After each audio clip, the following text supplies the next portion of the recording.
Hi everyone, my name is Jaron Schneider and I'm the editor-in-chief of PetaPixel.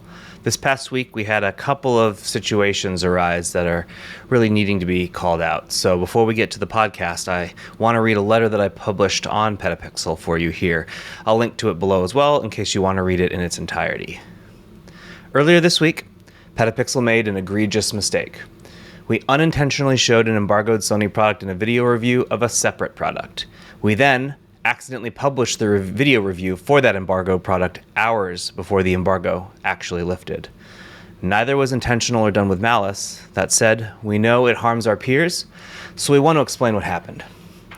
For those who may not have seen, the Sony FX2 was used to produce a separate product video before it was announced. While we took steps to obscure the camera and mistakenly believed we did not compromise the embargo, it could still be determined that it was an unreleased product. It was a mistake, and we expect better of ourselves and will do better. To make matters worse, PetaPixel accidentally published the review of the FX2 hours ahead of embargo. This separate error involves everyone's favorite scheduling friend, time zones. PetaPixel as a publication uses a fixed time zone in our content management system. It is always set to Pacific time, regardless of the writer's location. On the other hand, YouTube, where our video reviews are published, automatically migrates the time zone depending on where it detects the computer using the upload interface is located. When I entered the embargo time, I didn't stop to consider that my location at the time, Santiago, Chile, was 3 hours ahead of Pacific time. I, along with the rest of the YouTube team, then proceeded to board a plane that would be in the air for 12 hours. When we came back online, the damage had already been done. This isn't something we did out of malice or selfishness, and we're now working to improve our methods and systems to ensure this never happens again. As the editor-in-chief of PetaPixel, it falls on me to make sure situations like this don't happen. To Sony, we are profoundly sorry, but also to our readers and our peers. To our colleagues across the industry, I know firsthand how hard you all work to create high-quality content, and I am aware that some of you have relationships with partners and sponsors built upon expected performance metrics. I know that when someone breaks an embargo, it impacts you. I and the rest of PetaPixel never want to make it more difficult for you to do your jobs. This is a challenging business, and we are deeply sorry we made it harder for you today. Thanks for listening. Now let's get on to the regularly scheduled podcast that was recorded earlier this week. Hey everybody, welcome to the PetaPixel podcast, Chile edition, and in-person edition as well. I'm here on a couch with my buddy Jaron Schneider. Hello. And Christopher Nichols. Hi. He usually goes by Chris. And yes, I will continue to go by Chris if that's all right. If we could continue to do that moving forward, I would appreciate. You might be changing. Who I would knows? appreciate Chris, but whatever you want to call me. Awesome. And we are here in, I got to say, like a pretty dope hotel. This is wonderful. This is a boutique hotel, Hotel Terra Taquita in La Serena. And we're having a fantastic time. They've been very kind to us. It's very charming here. They've got their own garden. We're just out in a garden. We're like, can we podcast out here? They're like, absolutely. So yeah, if you're in Chile, we cannot recommend this place enough. And this is not a sponsored ad. This place just rocks. We paid them. We actually paid for our rooms. I slept really well last night. So it was nice. Yeah. Yes. It's just when you enjoy something naturally, it's just nice to speak about it. They've Good been really people, kind to us. great space. So we want to shout them out. And we got some stuff going on. We'll explain why we're in Chile. This is not a vacation, of course. We don't get to take vacations. We get to take workations. So as a bit of a precursor to this, if there's anything that we don't talk about in the news segment this week, that's because we're recording it dangerously early. Yeah. The week has not begun yet, but we have a lot of travel still to do, and we'll be in the air usually when we would be recording this, or we'll be doing in the middle of something else. So apologies. From Canada and Portland, our respective hometowns, it does take. Canada is a hometown because we're one big happy town. That's why our country's so great. From Calgary and Portland, our respective hometowns in our respective countries of both Canada and the United States of America, to fly down to Santiago, Chile, it's a long flight. It takes a while, and the there's some longest connections. flight I've ever been on. And then to La Serena, so it's I think a full day, just over a full day of travel. Full day of travel. I don't think it's appreciated how far away South America is from North America. Like we usually, you were mentioning this to me, that we think left to right when traveling. Sure. And I mean, because we're thinking in terms of time zones. Yeah. And our maps are ridiculous, of course, right? I mean, the world map is stupid because it's a rectangle, but the world's a globe. Yeah. It is a globe. And so, that's our first news story, breaking news this week. Flat earthers are wrong. It's a globe. I saw from the airplane. And and it takes a long time to go north to south. I mean, you're basically, going a long way across the other side of the planet almost. But we're doing great. It's great. Yeah. So last week I kind of left us off with a cliffhanger when we were talking. You did? Yeah, I did. Absolutely. I said, I will give you an update on our next podcast. And that was on what I was going to forget. So my question while this traveling, week for is context, what forget while traveling? On this particular trip, what will I forget? So I've got a 2-part question this week. Okay. First of all, what did you forget personally that was on the list of things that you should have brought? And secondly, is there something you wish you'd brought that wasn't on your list from the get-go? Sure. I will go first because I did actually forget something. Did you? Yeah. So I've mentioned before that I have 2 sets of everything. I've got like a travel set where I don't have to worry about anything in there. And I pick the bag up, I throw it in my other bag, and I leave, and I'm good. Well, I made a critical error, which was I needed to take a day trip to Los Angeles for a business meeting a week before we came here. And I needed like 3 items out of one of those travel bags. And I took them out, and I put them in a briefcase that I have. You maniac. And then I went and I came back, and I took them out of the briefcase, but set them on my desk. They did not go back into that bag. And you know what those things were? My SSD for editing everything, so I don't have access to any of my files, including that's probably why I'm not editing this podcast now, because I'm not going to be able to. Are you going to edit it on the SD card? Or are you going to move it to like your internal drive? I will move it, but I don't have any of my project files, so I'm not going to rebuild those from scratch. I'm just going to publish it. So this will be published on Thursday, not because of that. That was always the intention, but it certainly bought me enough time to actually edit this. And then there were a couple other small things in there that I don't have either, that are all like little cables and whatnot that I just don't have because I'm stupid. And you're not stupid. There's nothing that I wish that maybe I wish I brought a better camera for shooting Astro. Okay. I brought nothing for that. I had an X100. What did you bring? Yeah. I didn't think I had forgotten anything, but I did bring the wrong thing. I brought the wrong travel adapter. So, yes, I did bring the wrong travel adapter. So I did have to wander on La Serena, not very long, and I found a store called Chino, because everything's probably from China, and I did find a travel adapter. It cost me $1.60, so I'm okay. We're doing good. Everything's charging. What I wish I had brought was a long telephoto lens, because we're going to talk about it, but we were up in the foothills of the Andes, like we were getting up there, and above the clouds, and it's beautiful, and you've got like oceans of cloud below you, making islands out of the mountains. And wide angle is fine, but a long telephoto, that's what you really want. But I mean, like, I'd need to bring a 500 or 600 mil. Yeah. And there's no reason to do that for the scope of what we're doing here. So, but now I'm like, I wish I had one. Yeah, like that Sigma 500. But who wants to carry one? Yeah, the 500 5.6 you would have carried that camera for a grand total of like 3 or 4 photos. And it would have been 100% worth it. Landscapes would have been, it would have really good. Yeah, so missed opportunity. So I'm going to go commit seppuku ritually at the top of a mountain. It's in my culture. Don't insult it. This is cultural. I'm not insulting. Business decisions related to your death. Okay. What are you doing? Well, if there's a delay on next week's podcast, that's because we have to find a new host. Yeah, I got a few episodes in the can, so the show will keep going. I mean, you photographers know if you have a shot and you're watching it and you missed it and you're like, it's brutal. Yeah, it's only in your mind. What did you forget? So I crushed it with all of the stuff I needed for work this trip. All the gear, everything like that. Usually there's something I forget. Didn't this time. It was personal things. So the biggest one, we've talked about the pool extensively on these. I can't believe I forgot my swimsuit, and I went back to go get it. My wife was like, I thought you went upstairs to go grab it, and then I got distracted by something else.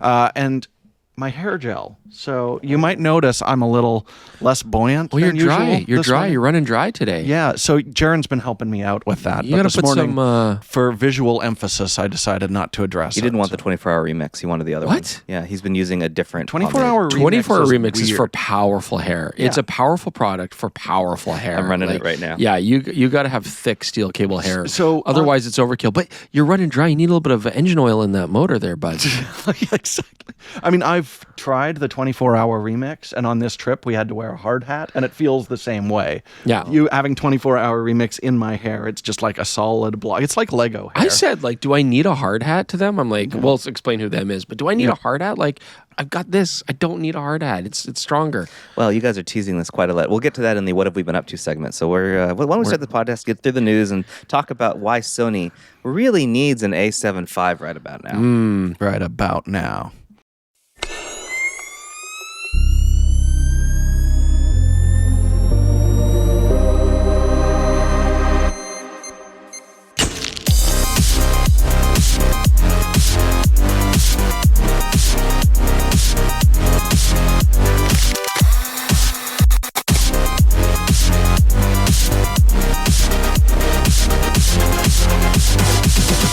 This episode of the podcast is brought to you by PetaPixel memberships. You mean a very specific what? Go ahead. What? I was going to say those same people who helped us afford to go on the PetaPixel bankroll out to the amazing country of Chile. Those people? Thank you very much for that. Now, this is actually very specifically related to a couple of questions I've seen on both social and on YouTube who say, "We love Sarah Teng. How do we support you, Sarah?" And that's a great question to which I have the answer, and you're not necessarily going to love it, but it is PetaPixel memberships. Why wouldn't you love that? Because I love it. It's an easy way. How do we support you? They don't actually mean like I'm going to take my wallet out right now, but that's literally the best way you can do it. It is. For us to give Sarah more time on the podcast, I would love to make her a permanent And more guest. projects. More like not even a projects. guest, a permanent like host of this podcast. I'd love her to be on here. I'd love her to do more projects. That would be lovely. We could really use your support for that. So a PetaPixel membership is the best way to do that. And the thing is, I'm not just asking you to just hand over money. I will give you stuff in return, in addition to the content that I promised you from Sarah and from all of us, like the reason we're out here in Chile, for example. You also remove all ads from PetaPixel.com, which is, let me tell you, the best viewing experience. As someone who no longer has to look at them, it's great. And I'm on there all the time, as you might imagine. Yeah. On top of that, we've added sample galleries, which means for every new camera and lens that we review dating back to earlier this year, you can download a whole gallery of RAWs and JPEGs, provided the camera shoots RAWs, because the X-Half doesn't, so that gallery only has JPEGs. You can download those and look at them at full resolution to your heart's content, and you can even play with the files and see what you can expect out of them before you make your buying decision. If you want that camera, well, maybe you should go check out that sample gallery and make sure you're happy with the way the images look. And we also have started putting up the test chart shots with lens reviews as well. That's correct. So that's probably the most useful thing if you just want to see like technical quality on And these. cameras come with an ISO ramp, so you can see exactly how they do it. Yeah, I know. We do quite a bit in there that you don't get from the publicly published reviews. You get Chris's like screenshots of the test charts, but you don't get to poke around there. Yeah, you can't really pixel peep those too well. No, you just have you to. take You his just word have to for trust you. me. Yeah. But if you have trust issues, if you're like Chris seems like a bit of a shyster, kind of like a, I don't know if I can trust that guy, a little shady, then you can see for yourself. But if you do trust me, you should still get a PetaPixel membership because who wants ads? Well, on top of that, even if you don't want sample galleries, well, we get 25% off the merch store. You get money to spend at the moment store, like literal cash, like you can go use. Look down right now. Look down right now as you're watching this or listening to this. Does your shirt have holes in it? It's time for a new shirt. It's time for a new T-shirt, and you want a T-shirt with our face on it. So please, with your face specifically on it. There's That T-shirts is- with your face on there, and then there's also a T-shirt which is, shoot on location, you cowards, but the character in it looks surprisingly like Jared Snyder. But it's not me. I want to point this out. So on this note, really side does note, look this like is supposed to be an ad read, but this is actually relevant information. The character that's at the beginning of this podcast isn't supposed to be That is me. clearly you. It is you. We had someone else on the team commission that animation. They did not give them a picture of me. They did not describe anything. We just said, make it some, racially ambiguous guy. Well, but that's what you are. I understand that's that. why it looks I see that it now looks like me because of that, but it isn't me.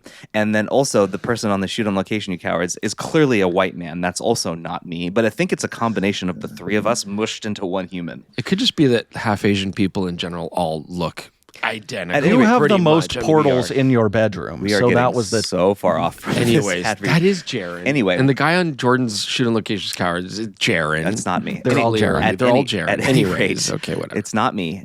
Anyway, you can support membership. the PetaPixel team by getting a membership, and you are getting things in return. We really appreciate it. For those of you who are members, you mean a lot to us, and you allow us to do a lot of things we do, because you know what? Advertising is not the best. Getting ads, not great. We don't want to do them. So the more of you sign up for membership, the fewer of those we have to do, and the fewer times you'll be irritated by seeing or hearing an ad, like the one you're hearing right now. Yeah, but that thing's not going away. Yeah. This is at least this one you're like, okay, it's not some company that I don't know. It's these three weirdos on a couch. All and right. on that, let's talk about some news. And unfortunately, the news is not great this week. It's a little bit of a It's a bummer week. Whoa. Well, we're going to start it off. Chris was shocked to see this yesterday when we first brought up the news, but iconic photographer Sebastiao Salgado has passed away. That is sad. I mean, he lived a long life. He's such an amazing talent. His black and white photography is inspiring. It is amazing. I mean, he cataloged so many social injustices, but also showing like just interesting cultures and indigenous people and beautiful landscapes. And I mean, I think he started out as a lawyer, and he just decided, you know what, I like photography. We just talked about this, like how these cameras are for dentists and lawyers, and like, and some of those turn hedge into fund Salgado. there you go. So so we got to take it easy on those working rich professionals who might end up becoming iconic photographers. Yeah, I mean, it's a shame we lost him, but also these are such great opportunities when it's like, why is everybody talking about this? If you're unfamiliar with his work, to go check it out. Yes. This is, again, this happened while we were on the flight, so it was almost like old news by the time we landed. But if you have a waning interest in black and white, if you love black and white, if you find sumptuous black and white to be like everything, everybody should check out this work, because it is some of the most beautiful the work processing of some of those. Oh, it's gorgeous. It's just stunning. Yeah. I'm a huge fan as well. So Yeah. Sadie's gone, but happy that some people might have a chance to discover his work now. Sad. But he was being awarded as recently as like last year. So Rightfully so. He was a prolific photographer right to the end. Yes, absolutely. Yeah. See, I hope that when I pass, everybody's like, oh, I should go check out that YouTube channel, and they watch like 30-year-old videos of us. Yeah. Or after Chris commits just seppuku, video review, which he has threatened only moments early. Yes. Again, cultural. Okay. Well, actually, this is somewhat uplifting. We'll go to this one now. We have been talking about a Ricoh GR4 for what feels like half a decade. And it's finally coming. And it is indeed finally coming. Ricoh has confirmed that later this year, they will launch the GR4. Now, we have no idea what that entails. So I kind of was curious to hear from you guys, knowing what the GR3 is, what do you want in a GR4? I mean, I have a few things I would love to see. I mean, first of all, let's update that sensor. Sure. Because it's the Ancient 24 APS-C. 40 megapixel sensor. And the thing is, they're really restricted by physics, because this has to fit into that same like compact, actually pocketable design. Like we hear pocketable a lot, even with the X-Half recently, but the GRs have to be basically flat on the front when you put them together. The chassis is iconic. Yeah. You cannot mess around with it. We don't want a lens that sticks out. We don't want like anything changed size-wise. Could we afford to make the camera the same look, but just scale it slightly larger? Or again, do we lose something? I don't know. I do think it's got to stay basically the same size, or there will be an uproar. I have a couple things. First of all, a lot of people were concerned when they dropped the built-in flash. So it would be great to see that make a return. Need the built-in it's so flash. trendy. That's what people want. There's a lot of people online shooting GR2s with the built-in flash. That's kind of the signature look, and it's very trendy right now. But I do wonder, they've currently got the GR3, GR3X, so it's the 28 and the 42 millimeter. Which one do you think is going to come first? I mean, I love the fact that they make them in 28. That's one of the things that I really appreciate about those over the X100 series, for example. So I want them to still come out with the 28. And I think if they can come out with a higher megapixel sensor, it's still not ideal. Like even a 40 megapixel APS-C sensor, not ideal for cropping purposes, but better than what we have now at the 24. So it'd be great to be able to have that wide angle lens and have some megapixel count raised so that we can crop a little bit tighter when we want that. So I love this, because we actually do have some information about this. So I can now tell you. I have no information. Yeah, about you guys this. didn't read the whole article, which is fine, because I think that this is a lot of people just hear GR4 is coming. They may not have heard the details. So here are the things we do know. Oh, damn. The GR4 will feature an 18.3 millimeter f2.8 lens, which is equivalent to 28. Yeah. So it's going to retain It's the same that. lens. Yeah. Yes. It also will have a new 25.7 megapixel image sensor. Okay, so it's the Sony 26. So there you go. And it'll have a native ISO range of 100 to 204,800. Okay. It'll be able to capture 14-bit RAW, record full HD but not 4K video. That's fine. I'm never shooting video with this thing. Yep. And will include 53 gigs of internal memory alongside a UHS-1 micro SD card slot. They're not fast shooting cameras. The rest of it is very similar. So you should probably expect minimal changes. Oh. So the big bummer here is I really want them to add a tilt display, and I see that the 3-inch fixed display will remain. So pretty minor. Wow. I'm hoping we see big upgrades to autofocus. So I'm wondering if this was one of those types of changes that had to be made because they're running out of parts. Because as I recall, they're going to stop making the GR3. Yeah, here we go. The production and shipment of the Ricoh GR3 will be discontinued in July due to the difficulty in procuring parts and components. However, the GR3X will be continued for the time being. So look, I guess. So is it a GR 3.5? So I did genuinely just get that information now, and you can probably tell from my face I'm a little bit bummed out. At the same time, like Ricoh GRs have always been incremental upgrades, like very small up. Like we're gonna change the filter. The 3 was the inside, biggest by far. Yeah, So the new 26 megapixel sensor is great, but it's not the megapixel jump I was hoping for croppability, because 2 more megapixels isn't really going to give you anything in that regard. So, nicer image quality. I guess we're going to want to see a normal lens range come out as well then, just for people. Give the option for an optional electronic viewfinder on the hot shoe, and then all of a sudden I'm super compelled again. But otherwise, I think you might be right on a 3.5, Jaron. So they actually have this camera essentially ready to at least look at. It will be showcased in Tokyo, Beijing, and Shanghai starting on May 31st, so next week. I guess we're going off to one of those places. I really wish. I'd love to go back to Tokyo. The thing is, I bet it's going to be behind glass. Yeah. My guess is you'll be able to go inside of Ricoh's store and look at it, and there it is. And it's like, well, that looks a lot like a GR3. But we'll know fairly quickly if they put that flashback, which I doubt they will, because that sounds like parts that are difficult to procure. To me, interesting. So maybe this was still the bummer news portion. I don't know. I think so. As one of the comments on PetaPixel says, you guys are being gear Grinches, and you should be happy. Okay. This looks great, and I think people will be very pleased with it. Maybe it'll be easier to acquire. If it's a GR3 you can actually buy, then people will be over the moon. Yeah. So just so you know, we will review it whenever it is ready to be reviewed. So look for that. Chris will be forced to shoot with 28, which he loves. Yeah. So we should be good. That's not forcing me. No, I'm never forced to use a GR. Yeah. Great. Okay. Yeah. X100 on. I have another camera that I kind of actually do want to force you to use. This was also announced this week. It's called the Reto Pano 35mm film camera, and it can switch between standard and panoramic. Interesting. On the same roll, but it is a fixed lens, 22mm f9.5. Okay, so it's super wide. 1/100 shutter speed that is also fixed. Okay. So disposable camera. But it can shoot panoramics. Are you into it? Are you? Well, no, I'm clearly being forced to, under duress, to use this thing.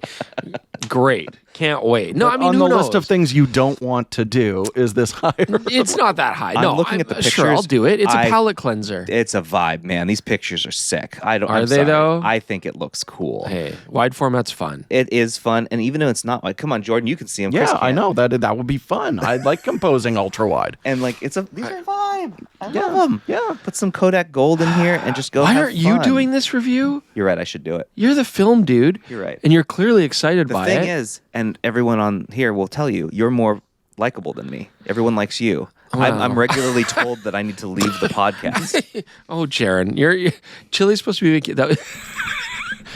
Thanks, Rico. Thanks for putting him in this state now. Oh my gosh. The bummer cast continues. Oh my God. I'm having a great time. All right.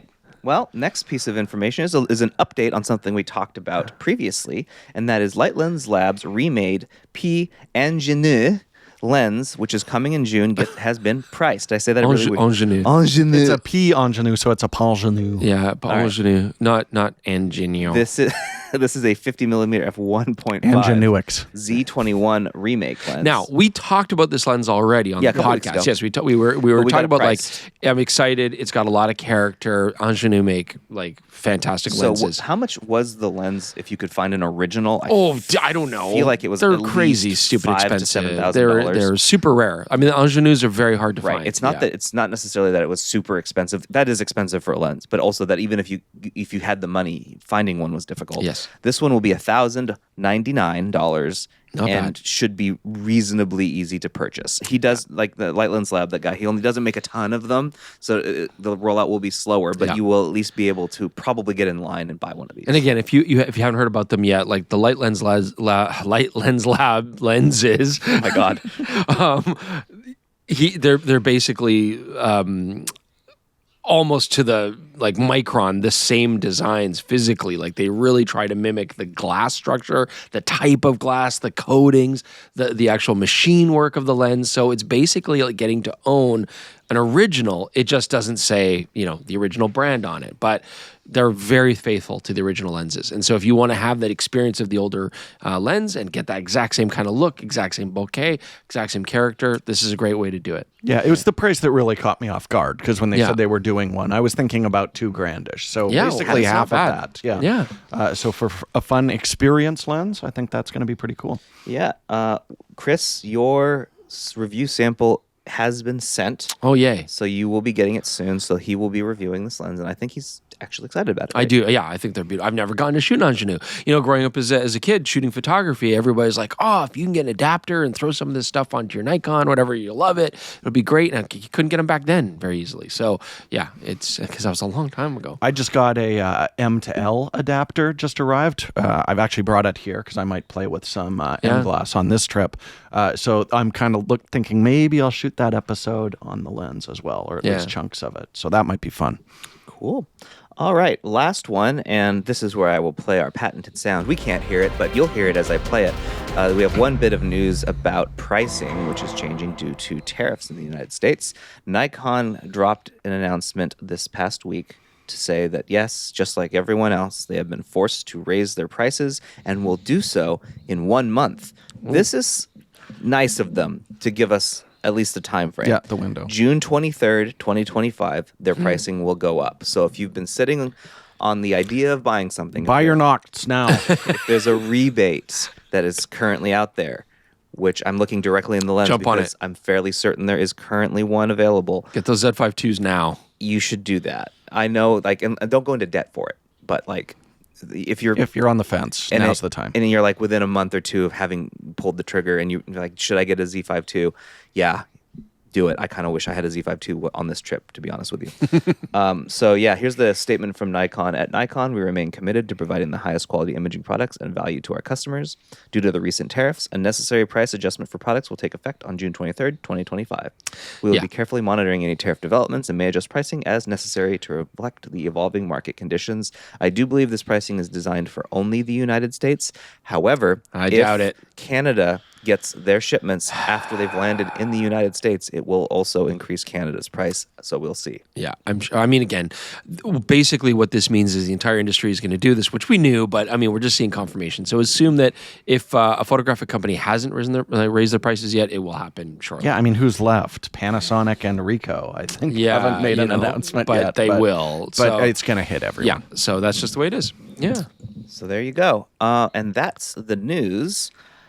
So this past week, actually yesterday as you're listening to this, Chris and Jordan released their review of the FX2 from Sony. I like that camera. It says a lot about where Sony is right now and what their design idea is for the FX line. Yes, it's a big departure because previously with the bodies like the FX30, FX3, it was the same functional design and they just swapped the sensors around in them. But here we're actually seeing a real design departure. So we've got a new, bigger grip on it, an electronic viewfinder for the first time in a Sony cinema camera since the FS5, I believe was the last time we saw one of these. Jordan's been asking about this for a long time. I mean, everything is like, I'm like, Jordan, aren't you going to love this FX camera? Like, it's up your alley. Like, this should be great. He's like, I would love it, except I want an EVF because we shoot in the field and we don't get it, among other things. But that's one of the main things, right? Yeah, that's a big reason when I was looking at the FX3 first launching, I was like, I like a lot of the video functionality, but am I willing to trade that beautiful electronic viewfinder and the stills functionality that was in the A7S II? And then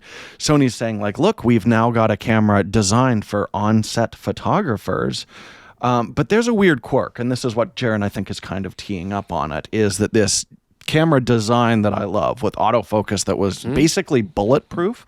I loved shooting with this thing, but it's all held back by a sensor that is feeling pretty long in the tooth at this point. And we've complained a lot about the 24 megapixel Sony sensor that so many cameras are using right now, but even the 33 on this has the exact same kind of restrictions. Like, I'm done with cropping in when I want to shoot 4K 60. I'm over that now. Anytime it happens, yeah, with the S1H, I was like, oh, it's a necessary compromise. Now I'm like, no, I'm over that. I'm done with it. And I do feel like I was very surprised because it's been quite a few years since the A7 IV launched, and that's what kind of got Jaron thinking, like, we're due, right, guys? Yeah. So when I was saying it, it's also not just me. I read the comments on YouTube and on social, and one of them is like, boy, everyone's releasing cameras, like Nikon's releasing cameras, Panasonic's releasing cameras that are like pretty darn performant. Yeah. And Sony's been really quiet on the mid-range, mid-high range camera, the A7 series. How badly does Sony need the A7 V? And on top of that, how badly do they need it to be real good? Because the competition is better right now, except on autofocus. That's the only place that Sony can hang their hats. However, how many people are going to be like, I can forego the best autofocus and go with good autofocus and get all these other features instead? Yeah, everybody else has played. I mean, this is kind of an interesting story because the A7 IV kind of came out at a time where Sony was the undisputed king of autofocus. Because of the A7 III. Because the A7 III, yeah. But, you know, they had released real-time tracking for a while now. By this point, it had really been refined. Everybody's like, yeah, the Sony's focused incredibly well. All the reviewers are saying it, right? And it's still at a time where Canon's autofocus had some issues. Nikon's autofocus had some issues, right? For reference, this was October 21st, 2021. Yes, right? So 4 years, not quite, 3.5 years, it's a lot of time in the autofocusing world. And in that time, pretty much everybody's caught up. I mean, certainly Nikon and Canon. Panasonic, of course, then made big headway. They were still using DFD at that time, right? And now they've got their hybrid phase detect. So at the time, it was such a revolutionary camera. You were getting that higher megapixel bump than everybody else was delivering. But yes, 3.5 years is a long time. And now they don't have that strength anymore, other than for photography, more megapixels in comparison to a lot of the 24s that are out there. That 33 megapixel sensor that was in the A7 IV is in the FX2. Correct? Unchanged. And it's a great sensor for photography if you're using a mechanical shutter. It's meh for video. Yeah, because or electronic shutter usage. That crop. And yeah, the electronic shutter. I went and last week I talked about shooting skiing. Now I can talk about what camera I used for that. And yeah, my mechanical shutter photos, great. But then I was like, I'm going to try shooting skiers with the electronic shutter on the FX2. And it is nightmare fuel. Like I showed it to Jaron on the airplane. It's just like everything is a diagonal line around these people. It's not great. And then the other thing to remember as well is, like the A7 III I mentioned is such an important camera. I think that made mirrorless go mainstream. That was kind of the tipping point on it. With the A7 IV, Sony decided to move that line up market, right? It went from the 2000 to the 2500 that we're now seeing as kind of the benchmark, like Canon's Z6 III, Canon's R6. Mark II. Nikon Z6 III. And then, yes, Panasonic as well. They're all kind of hitting that. So it doesn't seem like it's premium feature set besides more megapixels with a slower reading sensor. So they've got to find something new and compelling because Sony has always been like, you want the best technology. Maybe not always the best experience, but you were paying for that. And look, we're not... I'm not at least criticizing Sony. I mean, like, this camera is still a fantastic camera. It can carry the line for multiple years. It's just what we're saying now is this is now, I think, the appropriate time.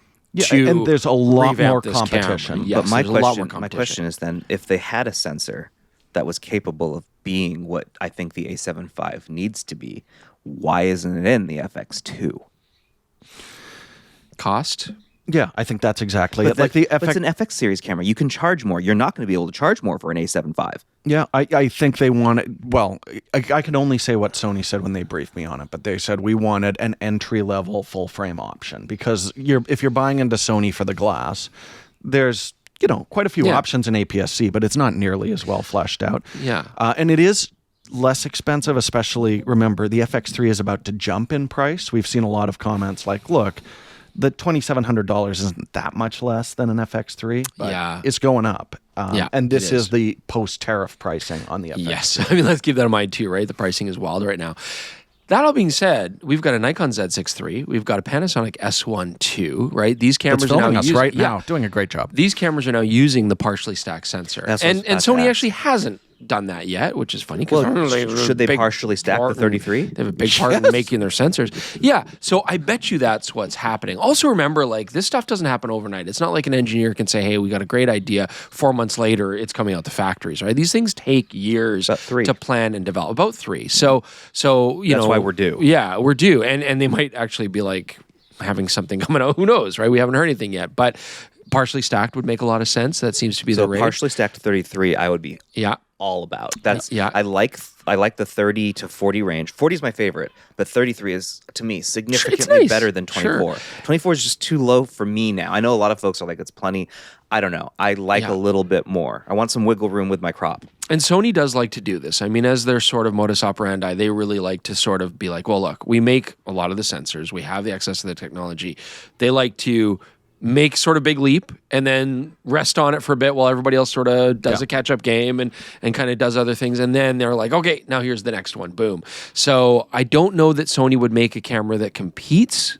Like, what I'm saying is Sony doesn't necessarily like to make a product that competes with everybody else. They kind of like to wait for everybody else, and they like to make a product that jumps over it. So, yes, it could be a higher megapixel stacked or partially stacked. That would make sense. Or fully stacked. Who knows? Fully stacking is going to be so expensive. Yeah, we keep hearing like the cost on that is not dropping. But what's interesting is a lot of the time Nikon will release a camera with a sensor we don't see anywhere else, and then it stays with Nikon. We've seen this a whole bunch of times. But then weirdly, it didn't. Yeah, exactly. So that partially stacked showing up with Panasonic means that's available for sale to a lot of different companies out there. But yeah, I suspect like if Sony went from 33 slow-ass sensor down to 24 megapixel faster sensor, there is going to be some pushback from photographers. Yeah. So I could totally see them just partially stacking the 33.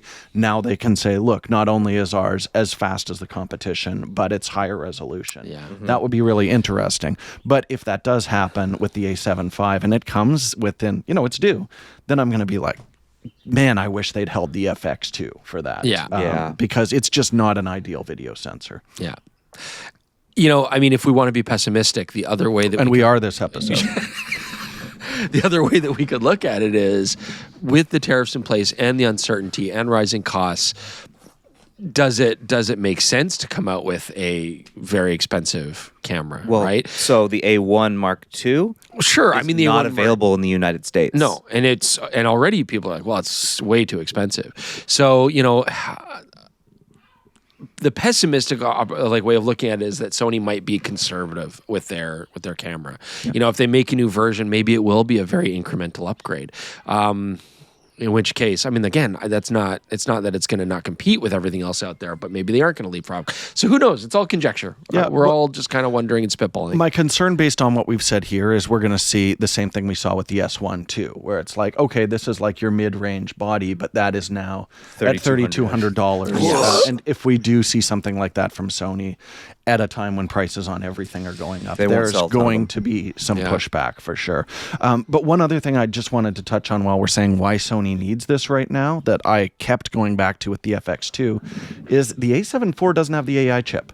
Yeah, when I was taking photos at the skiing event, like just having that AI unit and having that basically bulletproof autofocus makes a big deal. And you can get it in an A7C too, but that body is not something a lot of people are going to be excited about. Yeah. So it's a camera that Sony needs at this point. Mm-hmm.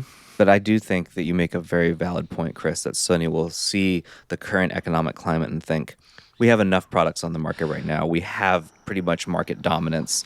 We don't need to take the risk. It's hard to say, right? Because, I mean, if you come out with a camera that's over the $4,000 price mark, you're automatically going to turn off a whole a very large part Especially of the segment. since people don't necessarily have the money to spend right now. No, they really don't. So yeah, and I think a lot of companies are kind of getting caught by that and being like, oh, geez. Yeah, like, That's why the Z5 II is like nice. It's well and priced. Sony's got the expensive cameras, like they're out there, so that's an option. So it's like, yeah, I think people are really trying to fight now for market share in that very competitive, affordable camera range. What is the Z5 II's Sony equivalent right now? I mean, the closest would be, well, you can still get an A7 III, which is what A7 Sony III. always does, is keep old ones. I mean, the A7, But it has much better displays. The A7C II would be the closest approximate to it, which again is a camera design that is not ideal for a lot of people, and It's it a great doesn't camera. fulfill that like mid-range professional cameras niche, because that EVF is small and dim. Yeah. And you're not getting dual card slots, and it's designed for Also- pocketability in comparison. And What's worth thinking about is as huge of a market as North America is, and they're probably one of their largest markets. They sell elsewhere, and Nikon absolutely timed the Z5 II very well. Yeah. And there's clearly a demand for it because they're selling a ton of them in Japan, as we mentioned last week, because like they overtook the #1 spot on mirrorless sales for the first time ever. So like Sony clearly is going to see this, so that's the counterpoint to me saying maybe they're going to be conservative. I don't know that they will, because there are other markets that they're selling plenty of in China, Japan, and the European Union. I'm sure they will move plenty there. But Sony's a patient company. Like Sony's always been a company that's like, you know what, we're not in a rush. We're like, I think so. Like, how many companies? I don't know. They released a bunch of products in a row for like 4 years. No, I don't mean it that way. I mean, like Sony's usually fine with just leaving older products on the market for long periods of time. Yeah, They're not really like, oh, we have to have like the latest camera and get rid of. Ooh, something popped out there. We don't have to have the latest camera. They're telling us the podcast's over. But I think it's. I think they might be conservative. Now that I think about it, I don't know. I hope I'm wrong. Yeah. Isn't there a switch back there? No, maybe. I don't know. I don't know. It's not a big deal. We're still exposed, I hope. I'm going to push So buttons. yeah, I don't know. I'm going to push buttons, everybody, while you talk. I'm just curious. Like, Dare. I guess I will say I do think Sony needs it. So that was my other question: is how badly do they need it, and how badly do they need it to be successful? I think they do need it, and I do think they need it to be successful, because Sony worked really, really hard and had to go surprise every company when they got into mirrorless to get to the position they're in now. Yeah. I feel like they would be extremely upset were they to lose it to. I'm not going to push any more buttons. If they were to lose it to any other company. So. Yeah, we did that story last week that Nikon was the best-selling mirrorless brand for the first as time. I mentioned, Yeah, and I do think that that's something Sony hasn't had a mainstream product in a very long time that hits that, like, this is actually going to change your user base numbers. Yeah. And there's another. Canon's got to do something at some point too. Even though the R6 II is very competitive, I expect them. Like, what happened to the R7 line, man? I feel like we need something else there. I know they had one, but it's not new. Yeah. Just nothing new on the sensor to justify it, I suppose. No, exactly. We're in a slow doldrum. So buy your Z5 IIs. Yeah, I mean, this is a great camera. So all right. That'll do it there. Let's say, what have we been up to? And I think the actual tense of the verb is, what are we up to? What are we up to? Yeah, we're going to change a little bit today. Yeah, what are we up to? Well, we are here in Chile, and we've talked about, flown down to Santiago and then La Serena, and that is because this is like Observatory Central, right? Mm-hmm. So a couple hours drive away, you are up into the Andes, and you've got so many observatories. And if you remember, last year we did a really exciting project. We got to go to SLAC Laboratories in Stanford, and we got to see the LSST, which is the largest digital camera ever, right? I mean, certainly the largest sensor. 3,200 megapixels, big, bright f1.23 aperture. And this is made specifically for a very unique project, a 10-year project that they are going to run. The SLAC Laboratories and the LSST program are trying to map the southern sky for the next 10 years. The entire visible southern sky. And you can't just have a digital camera when you're doing, this cosmology. You also have to have a telescope, right? Yeah. So now we're out at the telescope. Yes. So we got to go up we got to go to the Vera C. Rubin Observatory, and this is a purpose-built laboratory for this project. Very interesting design. We get to see the camera that we originally looked at up close, now installed, mounted, underneath the Simony telescope, and we're actually going to be a part of getting to see the first publicly released images from this project. Yeah. So the reason we're in La Serena is because this is the closest large town to this observatory. Yeah. So it's an hour away from here to get to the foot of the mountain, and then you take an hour to get up the mountain. A dusty trail, very slow. Dirt, dusty trail with very only cool. Some vehicles have only been allowed to go up there. We had to find a very specific bus company. And we were up there for a day. We spent the night at the top of the mountain at the Tololo Observatory, which is an hour away in the dark. Even though you could normally walk to it if it was a straight line, you'd be there in like 20 minutes. Yeah. But it's because it's such a windy, slow road. Yeah. That was I thought a very cool experience. It was cool. The motel that they have there at the Tololo Observatory is crazy cool. It is. It feels like both a Motel 6 from 1989 in one area, and then a bathroom from 2015 connected to it, attached to a motor lodge from 2002. Yes, with then shutters to reveal one of the most stunning landscapes. Oh yeah, so check Chris and Jaren's Instagrams. Yeah, both the mountains are gorgeous. That's why I wanted that 500 or 600 mil lens, right? Because you're getting ocean, cloud oceans, and it's just beautiful. Yeah. So I realized in the intro we actually skipped what I should have brought when we were packing up for this. And I have to say, I made a huge mistake. We were even talking about the gear I wanted to bring, and I was like, I'm going to bring a 24-105 f4. That'll be my bread and butter. I'm going to bring an 85-1.8 as well for getting some nice shallow depth of field and some low light of Chris shooting astrophotography. What I didn't factor in is how long we were going to be shooting astrophotography. So about 4.5 hours. Yeah, I got a few shots of Chris lit up by the LCD, and I'm like, what the hell am I supposed to do now?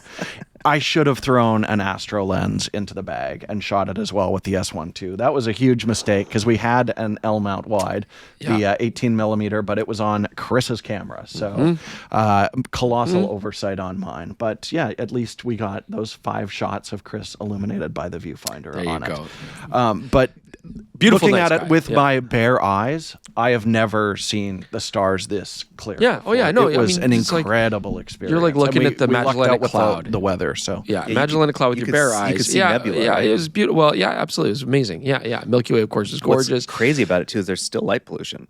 You look on there's the horizon, a lot of light pollution. you can see La Serena, and it's like, wow, that's glowing. But it was one of the clearest nights that they even said they've had in a while. Yeah, they were stoked. In the yeah. control room, they were going crazy because this was the nicest, clearest night they've had since they've installed it, and they were trying to get as much as they can. So what they're doing now, before they actually start the survey, is they're doing just whatever they can in specific areas. They're being commissioned to take a look at certain things, as well as create the image that we'll be showing to you later once they release it. And it's just neat to see them playing around with a gigantic telescope. This thing moves quick. It goes up and down. So it's so super neat. zippy. It's so neat. We'll explain it in a video. Chris will explain it in the video when we publish. But there is a reason why. Yeah, we're up here making a video about this project. There's a reason that we're doing that they do this, and they're not relying on just Hubble and Webb, for example. There's a very specific reason that this telescope is so exciting to the astronomical community. Yeah. So one other thing, another reason we're out here is we got a lot of questions when we dropped our S1 II review is hey, they also threw a lens out and you guys didn't even mention it. We're reviewing it. So stay tuned. The Panasonic 24-60 review will be coming out shot in a beautiful, different locale. So get ready for that. Yeah, we just had a lot of stuff happening simultaneously, and we opted to push this one a little bit. And so that's what we're doing now. Next is tech support. We got a bunch here. I don't have any speak pipes this week because I didn't want to have to play them. So we only have emails, which of course we take have that, many. speak pipers. The first one, I promise we'll do a bunch more. This actually just happened to be coincidental. I wasn't avoiding speak pipes. It just worked out that way, and I'm glad. The first one is an email from Bogdan. Hello, longtime viewer of Chris and Jordan. Thank you for all the good times. I was looking into how easy it is to use a mirrorless as a web camera. I saw that companies started making it more approachable with more than a cable and an app, but compatibility seems to be limited still. Do you guys see any video discussing this aspect coming in the near future? Enjoy life, Bogdan. We might do a video, as you said that might be a good idea to do one of those. I don't think it'll be a dedicated episode, but I think it'd be a great podcast topic. But unfortunately, when I saw this question here in Chile, I did not have access to to every brand's cameras to check and see how quickly they can snap in as a webcam. So, but things are improving with a lot of recent models, but we're still not 100% there yet. I mean, I guess on that topic, Sony, the newer Sony mirrorless cameras do a great job as a webcam. I really, unless you're Sarah and can only output 720.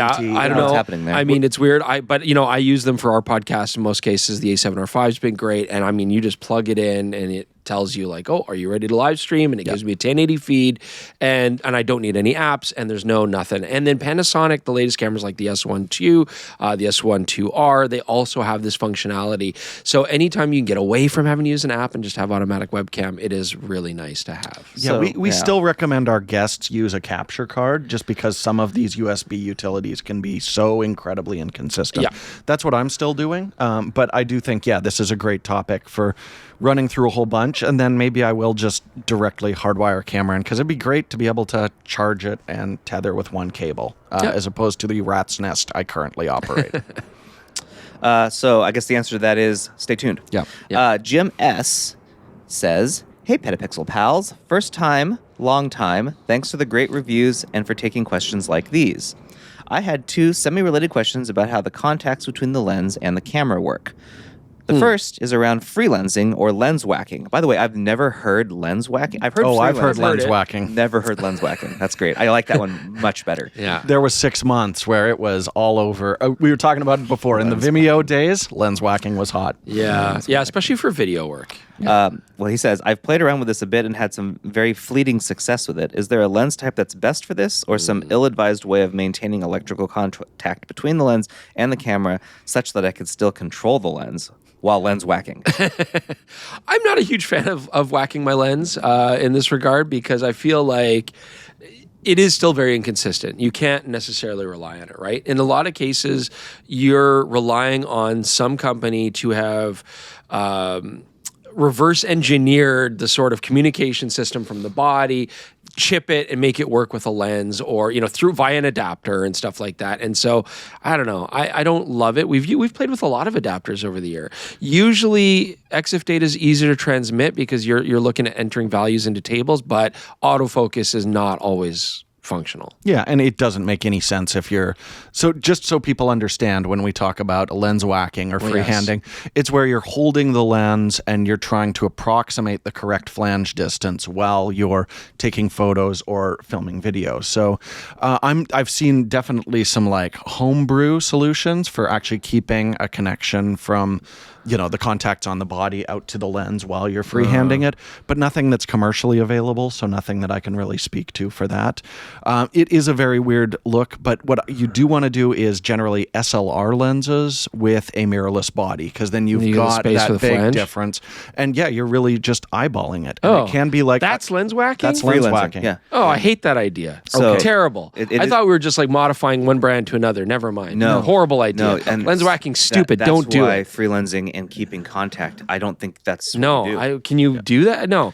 I mean, Lens Baby, companies like that sort of made adapters that would mimic that, where you don't have to actually freehand it, but you still get the movement. The to be able to focus bend is drifting, but it's still the correct flange back distance. I don't like it. No, I don't like it. I'm totally against this. Okay, well, sorry, Jim. Chris is not going to help you. But the second question from Jim you're getting light spilling and stuff and exposing your it can be a cool look. Dust all over everything. But I do think dumb SLR lenses with a mirrorless body is the best way to do it, if this is a look that you enjoy and want to play with. The closest I would get to actual functional lens whacking would be turning a lens backwards, like a wide angle prime, to do macro work. We used to do that. But again... I think that's technically freelancing. Yeah, kind of. But you could jam the front element and that sensitive glass against your stainless steel lens mount, and that wasn't so bad. Don't do that. How about this? We move on to the next question. Second is around manual focus assist tools, which I think you've talked about recently. Yeah. What's stopping camera companies from using their really good focus tracking algorithms, AF focusing points, etc., to help guide users where they should focus? The base question is, how much of a modern autofocus performance is camera driven versus lens driven? It sounds like it can't work without the lens, but the camera knows where to drive the lens to. By that logic, every mirrorless camera should be able to act as a rangefinder. right? Yep. They do, yeah. So this is actually this is exactly how it works. And autofocus performance is based on the lens and body combination, right? I mean, brighter lenses with wider maximum apertures let in more light for the autofocusing system to focus by. That being said, modern autofocusing systems can focus under very dark conditions, way darker than they used to. So that's rarely an issue. But as far as connectivity goes, you don't even need to have it. Manual focus lenses, dead lenses with no electronic connection will still absolutely the camera can still absolutely see just how in focus or out of focus the light is on the sensor, and so they'll often give you manual focus assistance, sometimes a little light. Yeah. Sometimes a actual scale like Canon, which is the best ever, where you actually get like two little triangles and they come closer and further apart, so you can actually see how far off you are. But yeah, they can absolutely give you that assistance without the connectivity. But the big key here is not everybody is offering this. Even if you look at, like, I love what Nikon is doing, where they're like, oh, we've detected a face, and even using a manual focus lens, it'll let you, when you punch in, it'll punch in directly to the face. That's great. But Nikon also has a tool where it's like in focus and out of focus. It'll give you a little green dot when you are in focus on the focus point you've selected. But it only works in the Z series with anything with an electrical connection. So F-mount glass with a connection or Z-mount lenses. Yeah. But if you put, as Chris said, a dead or a dumb lens on those, then you don't get that. And then Canon is, I believe, still a similar thing, where that's why we were recommending getting chipped manual focus lenses, so you can get that awesome little tool. So what I'd love to see is, there's no physical reason that this can't be offered. I'd love to see the camera manufacturers, and some of the big ones, like Panasonic doesn't give you an indication when you've hit your manual focus. They give you peaking and punch in. Sony does the same thing. I would like an actual like focus confirmation, or like put the eye detect box on when you've hit manual focus on the eye. There's no reason they can't offer that, but they're not. And I'd like to see that going forward. So, I think this is a great question and something we should lean on the manufacturers to do. The next email is from ER153. Hi, PetaPixel crew. Just 2 questions. During your video review of the S1R2, you mentioned a new dust cover to prevent dust from settling on the sensor during lens changes. Did you use it?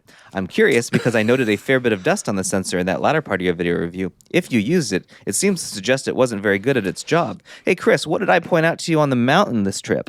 I didn't have the dust cover turned on. I mean, the biggest issue is actually Norway, because we hadn't engaged it. It was very wet, and that's the thing. You have to, it's not on by default. No, it's not on by default. You definitely want to turn it on. Which is super weird. Yes, absolutely. Panasonic is being very weird about this whole thing. First, when they first introduced it, they're like, "You guys asked, fine, we put it in," and then they don't turn it on. Like, of course we wanted it. Of course we want it on. And it's a good idea. I mean, Canon are the same way, right? Like, no, Canon is not the same way. Well, by default it's on, but yes, you have the option of turning it on or off. Thank you. Yeah, that's a good thing. We want that. I'm very confused why Panasonic doesn't have it on by default. Can you think of a reason? Well, Panasonic does. We've complained about this a lot. They'll add new features and they're always disabled by default. Like, if it's good and it's better than what you had before, enable it by default. Like their autofocus settings, they're just like, oh, we've got a bunch of new responsive things. You have to go in and manually turn them on yourself. Anytime they add something new, it's off by default. And it's frustrating. I think all of these manufacturers need to just come in with a clean slate and be like, what are the optimal settings? Why don't we just turn that? Remember how Sony didn't have real-time tracking on by default for like years? And we had to make a video tutorial that got how to actually turn it on. How to turn Every time you talk to the sales reps or the engineers or the PR people, they're always like, we know. Like, we talked, like we mention it and we say it, and we wish they would. So the answer to your question is no, they didn't use it. And that's why there's dust. No, Norway, we eventually turned it on, but it's like raining. The lens comes off. You're like, this is not covered. So it's a brilliant idea. It's humid as all get out. I watched Chris on the top of an extremely dusty mountain rip a lens off and just stuck it under his arm and pull another one out, wave the camera around. But also, to be fair too, I don't like to baby cameras. Like, if there's a shot, I'm changing the lens. I can clean dust later. What I'm saying is you didn't enable it, so that's why it wasn't protecting itself. No, so there's probably dust. I'm sure there's tons of dust on there. So the answer to your question is no, it wasn't on. And that feature probably works really well. Probably. I just don't remember the particular. What was the video that they were referencing? That probably one, Norway. Correct. Norway. The Norway one, yes. Okay. But it wasn't on for the first half. Yeah, but these photos will have tons of dust on them too. Don't worry about it. And the second question is, I read the recently published, there we go, smartphone comparison of OnePlus, Apple, Samsung, and Google to find the imaging crown. However, I noticed that you left out the recently reviewed Xiaomi 15 Ultra, which you labeled as an expensive treat for photographers, and the Xiaomi 15 Ultra is designed and engineered to be the best in the business for mobile photographers. Those are quotes. In fact, the Xiaomi 15 was reviewed only about a week before the smartphone comparison. Why not include the Xiaomi 15 Ultra? It's the one that seems most targeted towards photographers, what with the 1-inch sensor, type 1, and the camera accessories. The reason being, Chris and Jordan didn't have that. Yeah, we don't have access to that. it. Was Ted Chrysonis who did the review, Yeah. which is exactly why we had him on the podcast Yes, a few weeks you should later. definitely check that out. There's a lot of options out there that neither of us have gotten our hands on, and that's why we chose those ones.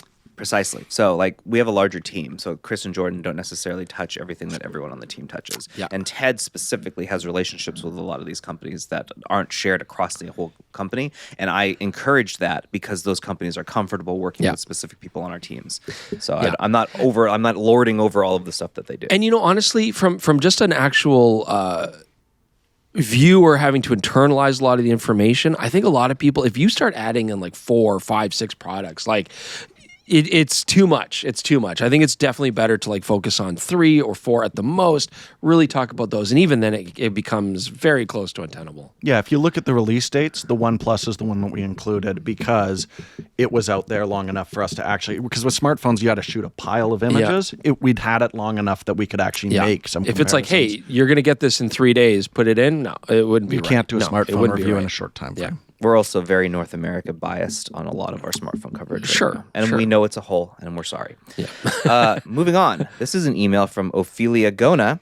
This might be a good time to pull your phone out to see if Gordon got back to you, because we had to actually ask him. But here we go. I'm going to read this email out loud. I don't know that she anticipated us reading this on the podcast, so I will also email you back, Ophelia. First of all, I'm an 89-year-old former research scientist educator, but my memory is now shot to hell. We understand.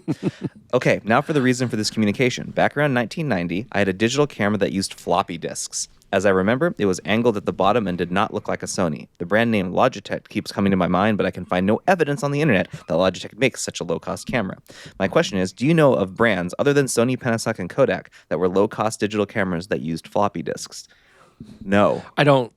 I'm sorry. My memory. So we shot asked to Ophelia. Gordon hastily. Did he say anything? Gordon Lang from Camera Labs, who has the outstanding Dino Bytes channel. Yes, he's an where expert he at this stuff. Reviews Yes. classic cameras, and he has not got back to me, which is no fault of his own because There's we a time texted him difference. well after business hours. So you know what? I hope you're having a lovely evening, Gordon, and maybe we'll have an email response for you later. Yeah. You know what? We can check in next week on the pod too. And then here's another one. As an interesting, in quotes, aside, she continues, while trying to organize my memoirs, I came across one of my journal entries that made a reference to Thunderscan that was in my luggage. I couldn't even remember what a Thunderscan was. An internet search jogged my memory to the point that I can almost remember that the wavy scans that resulted from my inept hand scanning, and also recalled my image writer too. I am not a techie, in quotes, but I have been an Apple customer since I bought a 128K Apple II circa 1981. Anyway, if you have any idea what brand digital camera I have desired, please let me know. Yeah, hand scanning. Ophelia, wow. that was lovely. Thank you for that. That jogged my memory too. I wonder how many people out there remember hand scanning. Like, it was basically a wand camera, and you would wipe it across documents so you could send those off to companies and stuff like that. I mean, they were so impractical. I don't think anybody ended up, but a lot of photographers found fun ways to use their scanners, whether flatbed or by hand, to make some very interesting imagery. Do you think the trademark on Thunderscan has now lapsed, and I can just, if I use a camera as a digital scanner, I can call it a Thunderscan? Because that's way more satisfying. It's just like, I got a Thunderscan 36 here, and I'll be right over, gentlemen. I want a super rugged, rolling attachment lens that you put on a mirrorless camera, and then you can just rub it on everything. You can just start an exposure and roll your camera up a surface or something like that, and Thunderscan it. What, you don't like that? That was very confusing. Okay. The last one for the week is an email from Pete Myers. Dear PetaPixel, it would be helpful to have an article on the prospects of 10-bit OLED display technology for electronic viewfinders. Yeah. Also, Also, expanding the color space from the current sRGB limitations to full Adobe RGB or beyond. I would assume this would be directed towards Sony. Perhaps Chris could do so. So he's assigning you an assignment here. I have to talk to Sony about this? I was the person that convinced Tim Cook at Apple to go 10-bit display technology for image processing. Thank you. Personally, I find the limitations of current EVS so great that mirrorless is a no-go for field work in high contrast light. Sincerely, Pete Myers. Would Adobe RGB be very helpful to the human eye for an EVF? I don't think so. Not personally. really. I don't think so either. No, it's more the That's contrast, the 10-bit HDR. Yeah. Go ahead, Chris. I have thoughts. But... Well, I mean, I don't think it's a no-go. I get though that why they're passionate about it. Like a lot of EVFs are getting better. So what we have actually seen in recent times now is EVFs are much higher nit rates. They are able to show more contrast. It's still a slow go, right, to kind of get them, but we are seeing progress on this. So, I really like Nikon's most recent ones. Yeah, you know, I mean, and I get it. Like there are a lot of situations where you look through an EVF and what you're seeing exposure-wise and contrast-wise is not going to match your photograph, and is not going to give you the same sort of contrast that you would then see with your own eye. But I think we're getting closer. Maximum brightness is getting up there, actually. Yeah, it definitely is. The problem is what people want from their electronic viewfinder, because the entire appeal of it is what you see is what you get. That's what we've always said. Sure. So they're doing that in a standard dynamic range 8-bit space because that's what's going to make the most sense to people. If you suddenly are looking at a wide dynamic range 10-bit view and then you put it in your computer and you're not seeing all that information, it's like, what? I've been deceived by this electronic viewfinder. Canon did do a workaround it. They called it the optical viewfinder simulation, where it shows you a beautiful like 10-bit HDR, you know, that can handle tons of contrast. And then when you click the picture, it saves it in a classic SDR space. So it was like an optical viewfinder because you're not getting what you see is not what you get. And they have to figure out, like, at some point, we're just going to have to say, like, look, we're shooting for 10-bit displays. That's what they're going to have to do going forward. Otherwise, they're going to have to find some convoluted system where it's like, okay, here's an image you could possibly get if you process your raw files. The problem correctly. is the last thing anyone wants to hear is that they have to take their monitor that they bought 17 years ago and buy a new monitor. They will be so upset, and they will absolutely be the loudest, most complainy people. Yeah. And that's why nobody gets any HDR 10-bit. I'm going to go on the flip side of that too, because like I don't think I mean, you're absolutely right. I don't think all photographers necessarily want that, even if they think they might want it because they think they should. You know, you think, oh, it should be as accurate as possible human vision, but it's more complicated than that. Like if I'm looking through an EVF, I want to be able to see corners and framing accurately. I want to be able to see if I'm in focus or not in focus. So I actually find like what I'm saying is I don't necessarily value color accuracy and contrast accuracy when I'm looking through the EVF. Okay. For me, I want it to be a compositional tool. And so I want to be able to see like in focus, out of focus. I want contrast. I want to be able to easily differentiate between distances and tones. So I think it all depends, right? Like it sounds like Canon's solution is exactly what you want then, right? Well, the OVF simulation doesn't give you like your overlays and things like that. So I'm not to the same degree, I don't think. Like it's a lower contrast, flatter look. It's neat. You don't get exposure changes. I want to see exposure changes, you know, like I want to have my preview on. I want to see those exposure changes. I want to see white balance changes. And that Canon design was kind of meant to be like, no, you don't get that. Right? We want it to look like a glass viewfinder. So I don't know. I like having EVFs. I like being able to switch over to different tools and have punch and magnification and stuff with high contrast. So the solution that you would like is it's displaying a wider gamut 10-bit, so it looks nicer when you're looking through the viewfinder. You're seeing more information in the shadows and highlights, even if that's not going to reflect when you pop that raw file into Lightroom and open it up. Yes, absolutely. I don't mind that it's going to look different. I mean, I want my computer monitor to be giving me an accurate representation when I'm editing, but I still want to trust like histogram tools. I want to trust that my camera's properly composed, focused properly. I'm not really concerned about color accuracy through my viewfinder. Same. I care more about composition and focus But I get it. I get it, absolutely. And there is this difficulty when you then have to transfer from 10-bit to 8-bit and the loss of color there. We always talk about this HDR photography as well.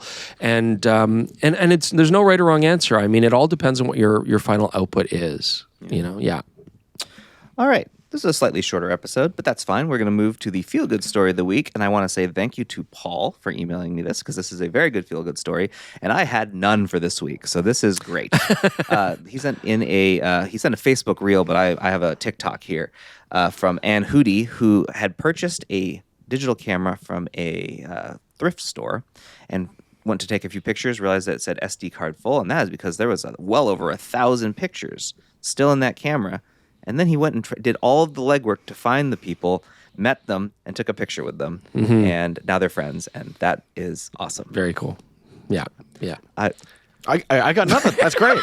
You were just looking at me like very intently, like you had something you wanted to say. I'm looking at my two friends on the couch. So that's I'll put a link down below. There's scared Jaron. There's like I was like, oh my god, what'd I do? Did I get any of those facts wrong? And they remained friends afterward. That makes no sense. Oh my goodness. Will link to his TikTok where this originally was published, and you can see that he actually has put like a whole like the disposal or the thrift store camera as a saga of TikToks that you can watch the whole story, and it's very heartwarming. So there you go. And yeah, that's gonna do it. Again, this might not have stuff that happened. We can't see into the future, so I don't know if news will drop like Monday, Tuesday, Wednesday. I apologize if it. Well, we'll get it the week after. Yeah, we'll talk about it. Absolutely. But thanks for joining us here in La Serena, Chile, and we'll see you next week. Let's go review a lens, boys. Mm-hmm. Bye.